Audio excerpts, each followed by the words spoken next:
الصلاة خير من النوم۔ ناظر گرامی، ایک شخص یہ بتاتا ہے کہ میں ایک روز ایک گھر کے قریب سے گزر رہا تھا۔ اچانک مجھے گھر کے اندر سے ایک 10 سالہ بچے کے رونے کی آواز آئی۔ آواز میں اتنا درد تھا کہ مجھے مجبوراً گھر میں داخل ہو کر یہ معلوم کرنا پڑا کہ یہ بچہ کیوں رو رہا ہے۔ اندر داخل ہو کر میں نے دیکھا کہ ماں اپنے بیٹے کو آہستہ سے مار رہی ہے اور بچے کے ساتھ خود بھی رونے لگتی ہے۔ میں نے آگے ہو کر پوچھا، تم بچے کو کیوں مار رہی ہو جبکہ خود بھی روتی ہو؟ تو اس نے جواب دیا کہ بھائی، آپ کو معلوم ہے کہ اس کے والد اللہ کو پیارے ہو گئے اور ہم بہت ہی غریب لوگ ہیں۔ میں لوگوں کے گھروں میں مزدوری کرتی ہوں اور اس کی پڑھائی کا مشکل سے خرچہ بھی اٹھاتی ہوں، لیکن یہ کم بخت اسکول روزانہ دیر سے جاتا ہے اور پھر گھر بھی دیر سے آتا ہے اور جاتے ہوئے راستے میں کہیں کھیل کود میں لگ جاتا ہے اور پڑھائی کی طرف یہ ذرا بھی دھیان نہیں دیتا۔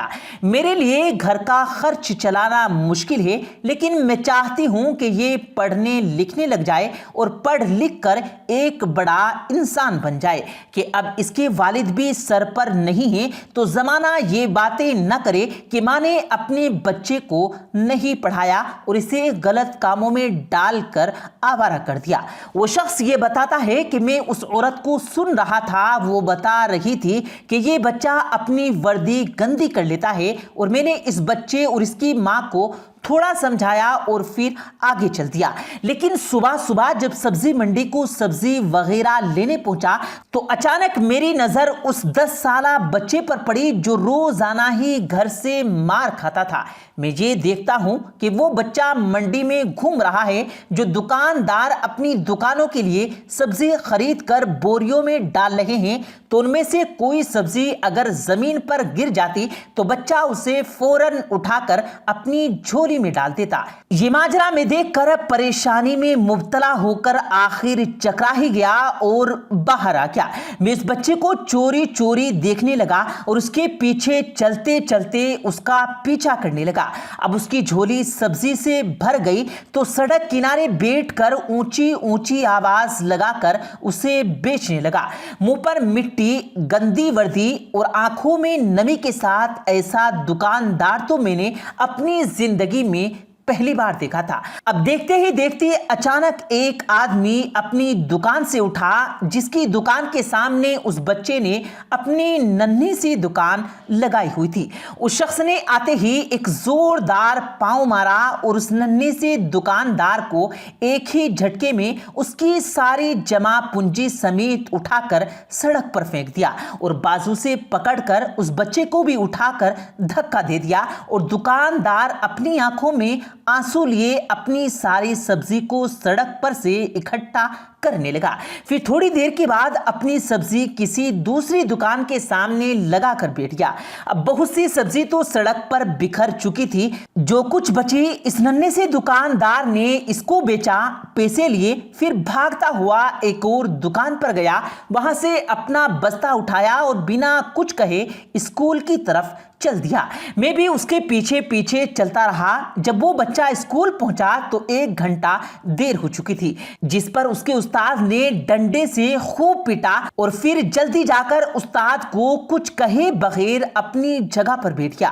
میں گیا، میں نے استاد سے معذرت کی اور انہیں منع کیا کہ آپ اس پر ظلم نہ کیجیے۔ استاد نے کہا کہ بات یہ ہے کہ بچہ 3 مہینے سے روزانہ لیٹ آتا ہے۔ جب سے اس کے والد کا انتقال ہوا ہے تو اس کا پڑھائی سے مکمل طور پر دھیان اٹھ گیا ہے۔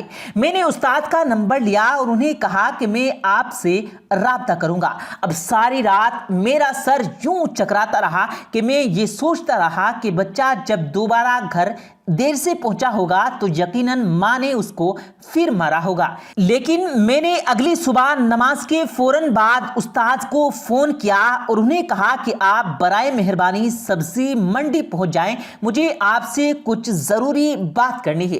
استاد جی نے ہاں میں جواب دیا تو میں اس بچے کی ماں کے پاس گیا اور اسے کہا کہ بہن، تم میرے ساتھ چلو اور میں تمہیں دکھاتا ہوں کہ تمہارا بچہ دیر سے اسکول کیوں جاتا ہے اور روزانہ تمہیں اسکول سے شکایت کیوں آتی ہے۔ اس کی ماں یہ کہتے ہوئے چل پڑی کہ آج اس کی خیر نہیں، میں اس کے ہاتھ پاؤں توڑ کر رکھ دوں گی۔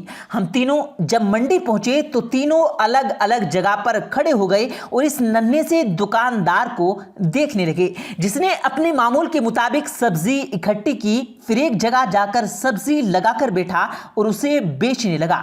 وہ شخص بتاتا ہے کہ میں نے غور کیا کہ اس بچے کی ماں زاروں قطار رو رہی تھی، لیکن وہ اپنے بیٹے کا سامنا نہیں کر سکتی تھی، چنانچہ وہ جلدی سے اپنے گھر چلی گئی اور استاد کو بھی چونکہ اسکول سے دیر ہو رہی تھی تو وہ بھی اسکول کی طرف روانہ ہو گئے۔ اس ننھے سے دکاندار نے ساری سبزی بیچی، پیسے اکٹھے کیے اور پھر ایک کپڑے کی دکان پر جا کر آج کچھ پیسے اس کپڑے والے کو دیے اور اس سے ایک زنانہ سوٹ لے کر اپنے بیگ میں ڈال دیا۔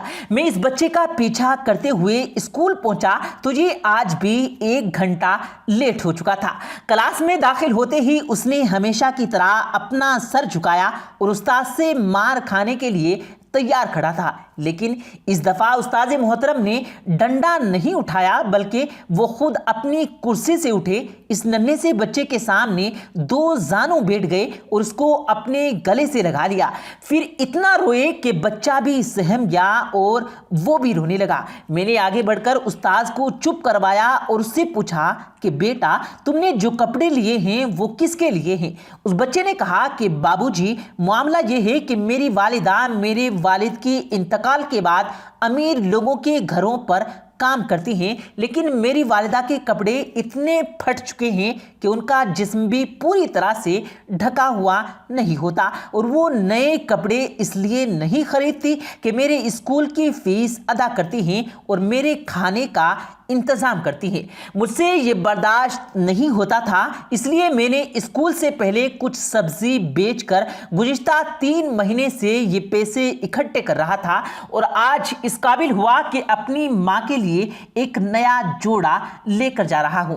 وہ شخص بتاتا ہے کہ میں نے اس کے بیگ میں دیکھا کہ ایک پرانا کپڑا بھی موجود تھا۔ پھر میں نے سوال کیا کہ بچے یہ پرانا کپڑا کس لیے؟ تو اس نے کہا کہ میں اپنی ماں کو اگر جا کر یہ سوٹ ایسے ہی دوں گا تو اس کے پاس سلوانے کے لیے پیسے نہیں ہوں گے، چنانچہ میں آج اپنی ماں کا ایک پرانا سوٹ لے کر آیا ہوں، یہ اس کے نام کے طور پر درجی کو دے دوں گا اور اس کی پیمائش لے گا اور میری ماں کا سوٹ سلائی کرنا شروع کر دے گا اور میں اب کل سے اسکول وقت پر آیا کروں گا، لیکن اسکول کے بعد کوئی چھوٹا موٹا کام کر کے کچھ پیسے کماؤں گا اور پھر جا کر وہ درزی کو دے دوں گا تاکہ درجی کی اجرت بھی ہو جائے اور وہ میری ماں کا ایک بہترین سا سوٹ بھی سلائی کر دے اور وہ جا کر میں اپنی ماں کو تحفے کے طور پر دے دوں گا۔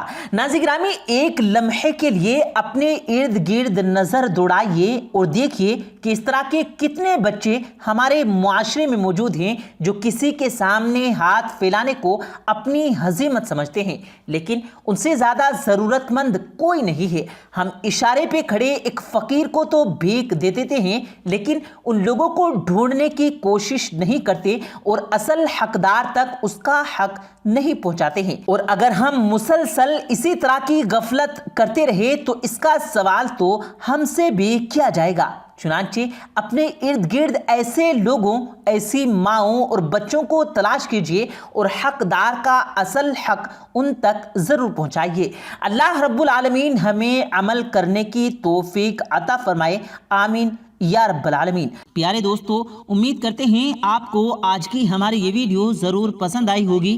اگر آپ کو یہ ویڈیو پسند آیا ہو تو اس ویڈیو کو دل سے لائک کریں اور زیادہ سے زیادہ لوگوں تک اس ویڈیو کو ثواب کی نیت سے شیئر کریں، اور اس ویڈیو کے بارے میں آپ کی کیا رائے ہے کمنٹ سیکشن میں اپنی رائے کا اظہار ضرور دیں، اور مزید اسی طرح کی روز کی ویڈیو پانے کے لیے ہمارے چینل کو ضرور سبسکرائب کریں۔ ملتے ہیں پھر ایک نئی ویڈیو کے ساتھ، تب تک کے لیے اللہ حافظ۔